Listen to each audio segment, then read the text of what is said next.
Welcome back বন্ধুরা, অভিমিতাস লাইফস্টাইলের একটা দিনে সবাইকে স্বাগত। আজকে ছিল আমাদের দুজনেরই ছুটি। খুব কষ্টে আমরা এই দিনটা পাই, কারণ আমাদের দুজনের একদিনে ছুটি থাকে না। তো ছুটি ছিল, তাই ভাবলাম আমরা যাই সিনেমা দেখে আসি। এখন কালকে মুভিটা নতুন রিলিজ করেছে, তাই অনেক দিনেরই ইচ্ছা ছিল এই মুভিটা দেখতে যাওয়ার। তাই আমরা দুজন আর আমাদের ছোটবেলাকার বন্ধু হিমালয় আর সঞ্চারী, আমরা চারজন মিলে বিকেলের দিকে বেরিয়ে পড়েছিলাম এই মুভিটা দেখতে।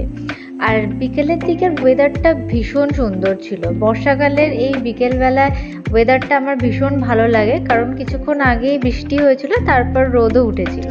তো যাই হোক, আমরা খুব কাছেই গেছিলাম নরেন্দ্রপুরে, তাই কিছুক্ষণের মধ্যেই পৌঁছে গেছিলাম উড স্কোয়ার মলে।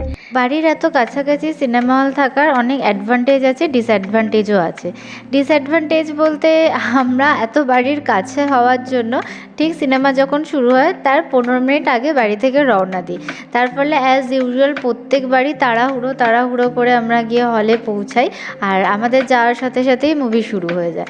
নর্মালি মানুষেরা যারা যায় তারা সকলেই একটু টাইম হাতে নিয়ে যায়, যে সিনেমা শুরু হওয়ার অ্যাটলিস্ট 10 মিনিট থেকে 15 মিনিট আগে হলে গিয়ে পৌঁছায় তারা।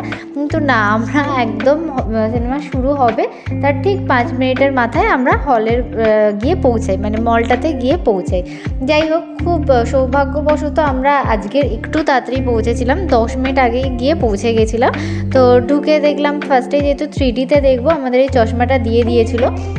5টা মিনিট এক্সট্রা সময় ছিল, যেটা আমাদের কাছে খুবই দুর্লভ।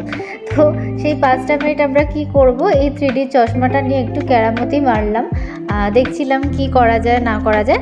তারপরেই 5 মিনিট পরেই হলে ঢুকলাম অ্যান্ড সিনেমা দেখা শুরু হয়ে গেল। আমরা যখনই মুভি দেখতে যাই ফার্স্ট হাফ থেকেই বেসিক্যালি আমরা পপকর্ন নিয়ে বসি, বাট আমার ওই দিনকে উপোস ছিল, বিপত্তারিণী পুজো ছিল, তাই পপকর্ন নিইনি। বাট সেকেন্ড হাফের পর ওরা আর না পেরে পপকর্ন কিনে এনেছিল, আমি খাইনি। অভিজিৎও আমার জন্য সেরকম খুব একটা খাইনি।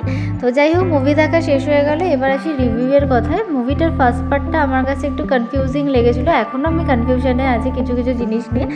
সেকেন্ড পার্টটা ওভারঅল ভালো লেগেছে। তো মুভি দেখার পর আমরা সারা রাস্তা ওই কনফিউশন ক্লিয়ার করতে করতেই বাড়ি চলে এলাম। ভিডিওটা ভালো লাগলে প্লিজ লাইক অ্যান্ড সাবস্ক্রাইব করে দিও। দেখা হচ্ছে পরের ব্লগে। টাটা।